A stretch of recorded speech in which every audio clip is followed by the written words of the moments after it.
Welcome to my YouTube channel, Secret Affairs Exposed. This is where we uncover the hidden and shocking stories of secret love affairs that were never meant to come to light. I woke to the faintest sound. Not the creak of floorboards, not the wind pressing against the windows. It was the sound of breathing, too close, too deliberate. I didn't move. My eyes stayed shut, but I could feel her presence in the room. Her perfume hung heavy in the air, sweet, artificial. Once I loved that scent. Now, in the middle of the night, it felt sickening, almost poisonous. A glow pulsed against my eyelids, soft bluish light. A phone screen. Then came the slow, deliberate click of a camera shutter. A pause, and then again. I didn't need to open my eyes to know what she was doing. The mattress shifted under her weight as she leaned away from me. Then, barely audible, her whisper cut through the dark. Numbers, 16 of them. My digits. My credit card. I kept my breathing slow, steady, feigning sleep.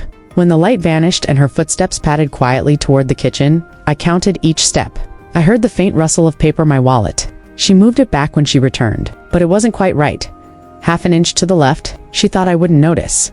Sliding back under the covers, her breathing slowed again. Mine never changed. I didn't sleep again that night. By morning, $90,000 was gone. The transactions were neat, precise, a series of high-end boutiques, luxury hotels, and 2 first-class flights to Europe. All in her name, not even the courtesy of hiding it. At breakfast, she hummed as if nothing had happened. Scrambled eggs, toast, coffee, the same scene she had performed countless times. "Sleep okay?" she asked with a smile that didn't touch. Her eyes, I looked down at her hands. No wedding ring, not an oversight statement. She thought I was predictable, that I'd be stunned into silence until she was long gone. She had read me wrong. I said nothing, asked nothing, just kissed her forehead before work. Her skin felt colder than mine. That night, she was gone. No note. Half-empty closet.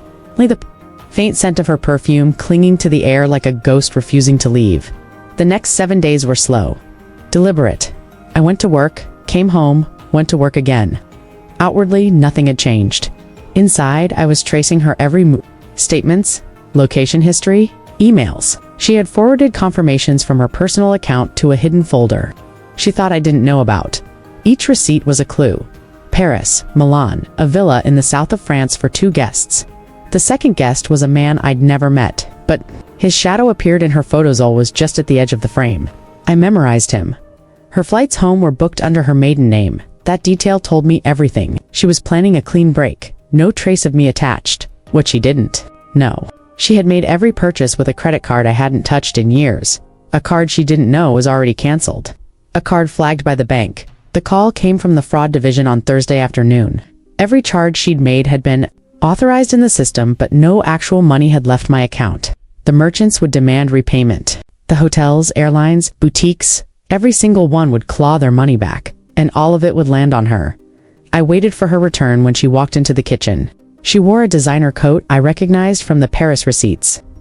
Jewelry glittered on her wrists and fingers, pieces that still smelled faintly of display cases. She tossed her bag on the counter, unzipped it to show me silk, leather, gold. "Thanks for the upgrade," she said, voice dripping with mockery. I smiled faintly. "You should check your email." Her confidence faltered. The color drained from her face as she scrolled through the forwarded notices, payment reversals, merchant disputes, fraud investigations. Her travel companion's name appeared to charged as an accomplice in shared bookings.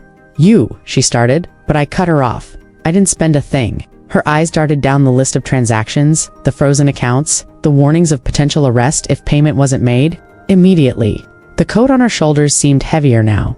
"You set me up," she whispered. I shook my head slowly. "You set you up. I just let you finish the job." The room went silent, except for her quickened breathing. I didn't watch her pack. Didn't care where she went next. The coat and jewelry wouldn't last long, probably pawned for lawyers or bail. When the door shut behind her, the air felt lighter, cleaner. She had expected rage, begging, desperation, but I had learned something in those 7 days. Anger is a gift you don't give to thieves. I placed my wallet exactly where it belonged, smiling as I realized the last thing she took from me was the last thing she'd ever get. Don't forget to like, share, and subscribe to Secret Affairs Exposed for more powerful real-life stories like this one.